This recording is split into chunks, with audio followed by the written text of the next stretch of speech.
What's going on, everybody? Tyler here, coming at you with another beer review episode. I have no idea of season 1.5. Review the Brew. That's what the channel's called. That's what this is called. Where I drink beer and I talk about it. You know what it is. You probably do it too.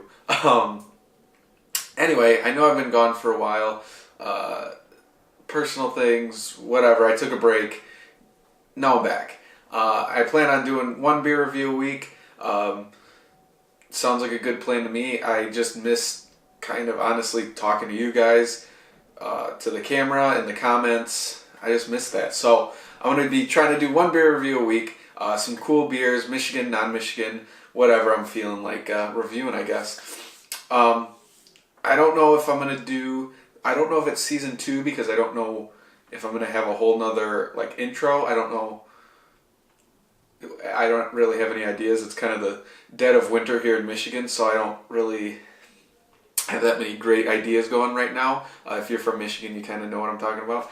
But yeah, so I think I'm going to keep the same intro, and hopefully you guys like it. Let me know in the comments if you like it. And yeah, so let's get going with season 1, episode 6, I believe.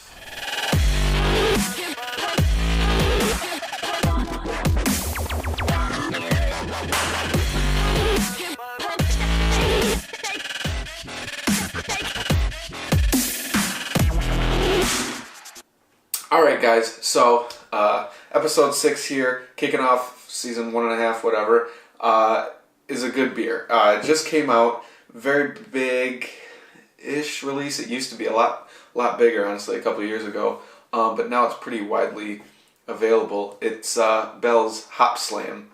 It is their double IPA, almost triple I would say, brewed with honey. So it's an exceptionally aromatic blend of hops combined in this balanced interpretation of the double IPA style. Best enjoyed as fresh as possible. This was canned on 1/3/2019, and it's the 11th, so 8 days old. Pretty fresh. That's pretty cool. I always like the can. I always like the label art of this one. It always looked cool to me. The color scheme and the font and all that. But yeah, so it's a good one. People, like I said, it used to be a lot bigger of a release. But they used to brew it a lot more limited. Hopefully it's cold enough. I put it in the fridge when I got home from work at about 5:30, and it's 6:40 now. So hopefully it is cold enough. I like the bigger IPAs to be a little more chilled. I know the flavors open up a little bit when it's warmer, but something like this, it gets kind of thick and syrupy, honestly, when they get warmer and the alcohol comes through, but whatever. So you can see it pours crystal clear. That's what they meant with this beer. Total throwback to the style. Nice carbonation coming up. Very rocky, just off-white. Medium bubbles of a head here. Pretty good. I poured it pretty normally, I think, and it gave a good head. Dissipating a little bit quickly. But yeah, golden. Nice deep amber color. Very clear, like I said. Like a light kind of watered honey. I guess you could say the bottom where it's thinner here almost looks like a whiskey, like a dark whiskey in the glass. But yeah, very carbonated. So yeah, I guess let's get an aroma. Classic Hopslam. If you've had Hopslam, you know what I'm talking about. Just lots of fresh, herbal, kind of green, grassy, piney, bitter smelling hops. Tons of those earthy kind of Centennial, Columbus, Chinook kind of hops. It doesn't say, I don't think, what kind of hops are on it. Oh, also, this is 10%. I did not mention that. It's 10% alcohol by volume. So sorry about that, but yeah, anyway. Nice like orange kind of rind, kind of peel. Nothing too sweet in the fruity hoppiness. But yeah, a lot of earthy, dank, bitter hops there. A little bit of oniony, garlicky aromas. And then to pair with that is a nice malt crackery sweetness that I mean, this, I would say it has the same malt. That's a bold statement. I don't know if I want to say that. It has the same malt base as Two Hearted, because the maltiness really smells the same to me. Where you get a lot of that kind of sweet, caramely, crackery wheat bread, kind of dry wheat. Yeah, I mean, it doesn't, I don't smell honey, but I do smell the malty sweetness, which probably the honey lends to that, but we'll see. I'm thirsty. Let's get a taste. Cheers, everybody.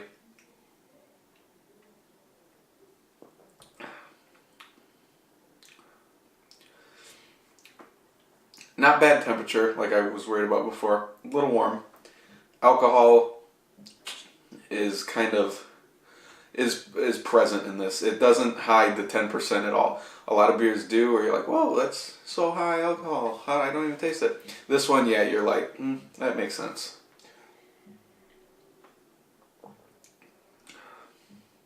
So yeah, definitely a lot of alcohol.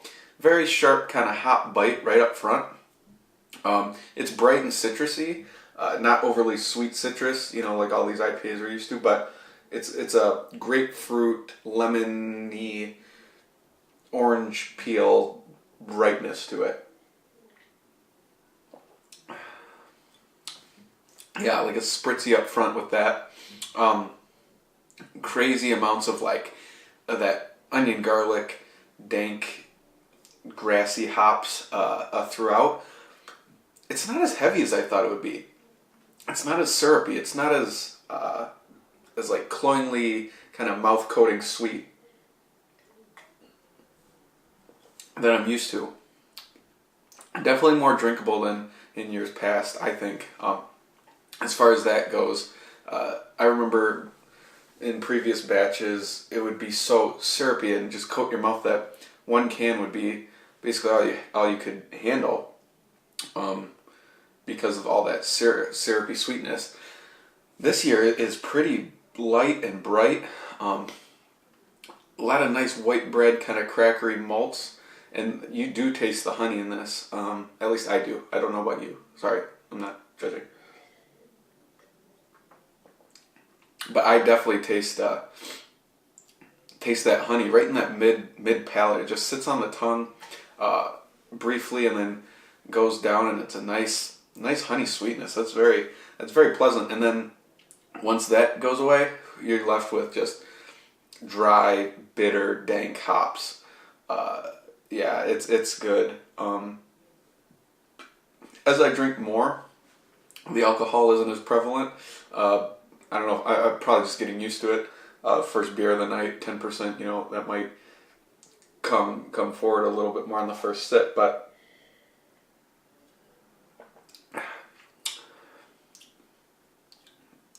Yeah, this is a good beer. I like this batch this year. I'm glad I got a whole 6-pack of it. Definitely more drinkable than I remember from last year and the previous year. Yeah, I mean, this is good. If you like those dank, it's not really West Coast, but American bitter IPAs, you'll probably like this one. Definitely a sipper. Definitely let it just relax you for the night. Sip on the one beer. I wouldn't go crushing a 6-pack of it. I mean, maybe, but we can talk about that. Comment down below and we'll talk. But it's good. This year is very good. I'm gonna keep doing the same Olympic style out of 10 scoring. But that's just these scores are just my opinion. So if this sounds interesting, go get it. If the beer sounds interesting, but I rate it low, go. This is just what my opinion is. So this one, let me get one more sip and then I'll grade it.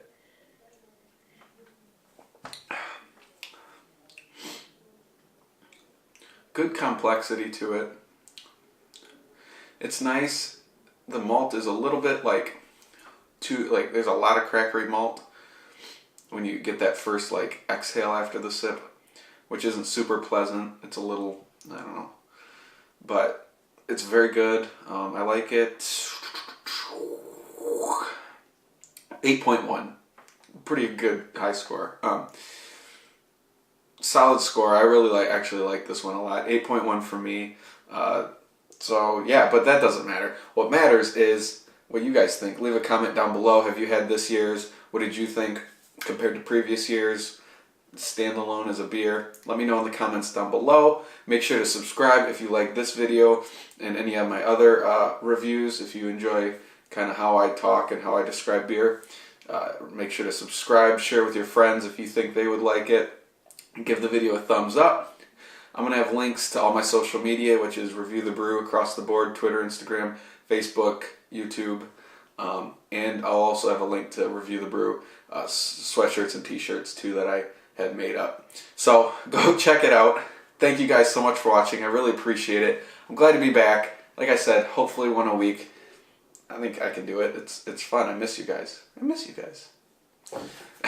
So anyway, I'll see you next week in the next episode.